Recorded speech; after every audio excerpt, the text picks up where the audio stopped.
বল তারা তোল খাড়া বাজা রঘুর রাজা এলো রে সামাল দে। ভাই আমি কেন বলছি কেন এত আনন্দ, এতদিন মন খারাপ ছিল এই কারণে যে যেতে পারবো না, যেতে কেন পারবো না। তো আমি তোমাদেরকে অফিসিয়ালি অ্যানাউন্সমেন্ট করছি আজকে, আমি চেষ্টা করব আমার তরফ থেকে, আমার নিজের তরফ থেকে প্রাণ ঢেলে এই রঘু ডাকাতের বেঙ্গল ট্যুরে থাকার। ইয়াস, ট্রেনে হোক বাইকে হোক যেখানে যেভাবেই যাওয়া হোক না কেন আমি যাব। হ্যাঁ, আমি হিসাব করে দেখলাম যে আমি হয়তো যদি আমি নিজের বাইক নিয়ে যাই বা কোথাও থাকি বা কোথাও করি সেইভাবে পারবো না, কিন্তু আমি দেখলাম আমি নিজেকে একদম নিংড়ে নেব, একদম চরম কষ্ট করব দেবদার জন্য। কম তো করিনি এর আগে, আরও করব, আরও নিজেকে আরও এক ধাপ উপরে নিয়ে যাব। সব কিছু করে আমি চেষ্টা করছি। আর আমাকে বহরমপুর থেকে ডেকে পাঠানো হয়েছে, মানে বহরমপুরের all India Dev fan club group, thank you so much. তারা পাগলের মতন আমাকে বলছে তুমি এসো, আমরা তোমাকে পিক আপ করে নেবো স্টেশন থেকে। ভাবতে পারো এই সাপোর্টটা পাচ্ছি আমি ফ্যান্সদের থেকে। কেন যাব না ভাই, কেন যাব না, যাব। আমি ডিসাইড করে ফেলেছি আমি যাব। আমি চেষ্টা করব সব জায়গায় যাওয়ার। আজকে আমি হাওড়ায় যাচ্ছি, অনেকেই জিজ্ঞেস করছিল হাওড়া যাচ্ছ কিনা, হাওড়া যাচ্ছ কিনা। আজকে আমি বাইক নিয়ে হাওড়া যাচ্ছি। যদি রাস্তায় আমার কোনো দুর্ঘটনা না ঘটে, এবং এই গোটা বেঙ্গল ট্যুরে যদি রাস্তায় আমার কোনো দুর্ঘটনা না ঘটে, তাহলে আমি প্রত্যেকটা ইভেন্টে সশরীরে উপস্থিত থাকতে পারি, এবং টাচুট যেন আমার কোনো ক্ষতি না হয়। আমি সশরীরে উপস্থিত থাকবো, ফ্যান্সদের সাথে সেলিব্রেট করব, সবার সাথে সেলিব্রেট করব, রঘুর ডাকাতকে সেলিব্রেট করব, ঠিক আছে। এটা কিন্তু আমি একদম অফিসিয়ালি আজকে বলে দিলাম। এবং টিম দেব এন্টারটেইনমেন্ট ভেঞ্চার্সও আমাকে এই করেছে যে মানে তারা আমি যেভাবে সামনে দাঁড়িয়ে রেকর্ড করি সেটুকু যেন করতে পারি, বাস তাহলেই হবে, আমার আর কিছু চাই না। আমি ওইটাই জাস্ট শিওর করে নিয়েছি, বাস দ্যাটস ইট। আমি এইটা তোমাদেরকে একদম পরিষ্কারভাবে বলে দিলাম। অনেকেই বলছিল তুমি এসো, তুমি ট্রেনে করে এলে এত টাকা খরচা হবে না, হবে না। আমি হিসাব করে দেখলাম, সব কিছু ভাবলাম, মাথায় পুরো থিঙ্ক করলাম যে না ভাই, গাড়ি নিয়ে গেলে হয়তো পোষাতে পারবো না, কিন্তু ট্রেনে করে গেলে তো পোষাতে পারবো। চলো নিজেকে নিচোড়কে নিয়ে একদম নিজেকে ভেঙে চুড়ে।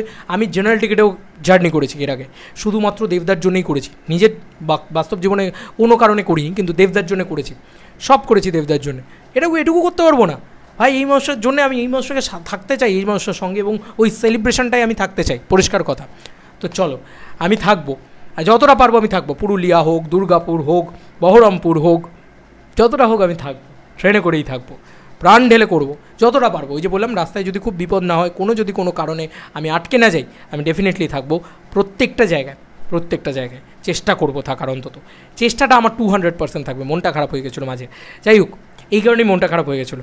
আনন্দটা দেখতে পাচ্ছ তো মুখে, এটাই হচ্ছে দেবিয়ান্সদের ব্যাপার। কিছু করার নেই ভাই, আমি মানুষটাকে ভালোবাসি। আচ্ছা, অনেকগুলো আপডেটস আছে, সেগুলো তোমাদেরকে এবার 1 by 1 দিয়ে দিই।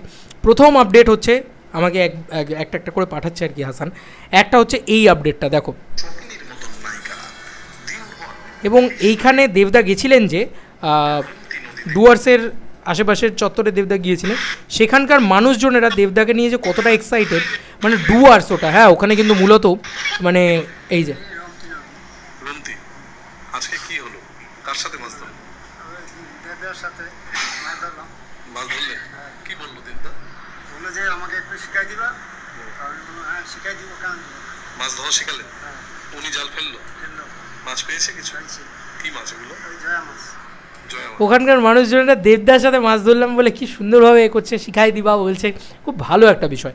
আচ্ছা, এই একটা মোমেন্ট তোমাদেরকে দেখালাম। আর একটা জিনিস তোমাদেরকে দেখাই, এখনও অবধি মানে যে ট্রেন্ডিং লিস্টটা আছে আর কি, সেখানে দুর্গাপুজোর কোনো ছবিই কিন্তু নেই, এটাই বাস্তব, কোনো ছবি কিন্তু নেই দুর্গাপুজোর।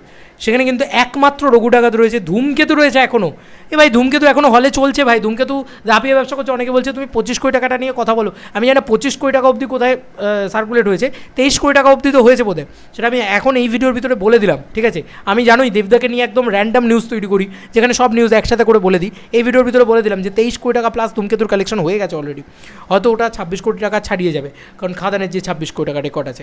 কিন্তু এখানে দেখো, বেঙ্গল ফাইলস হোক, রঘু ডাকাত হোক, কনজিউরিং হোক, ওয়ার 2 হোক, ধূমকেতু হোক, মাহবতার নাসিমা হোক, সেখানে কিন্তু পরিষ্কারভাবে দেখতে পাওয়া যাচ্ছে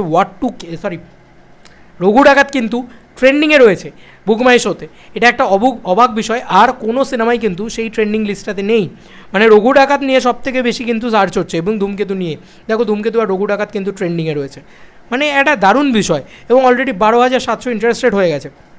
জানি না কী হবে, হতে পারে ওই যে নেতাজি ইন্ডোরের যে ইভেন্টটা রয়েছে, সেই ইভেন্টটা হওয়ার পরে হয়তো এরকমটা হলো যে আরও বেশি ইয়ে হয়ে গেল, কী যেন বলে, বলো না ভাই কী হলো, আরও বেশি হয়তো পপুলারিটি গেইন করে গেল, হয়তো সত্যি ধূমকেতুর রেকর্ডটাও ভেঙে দিল।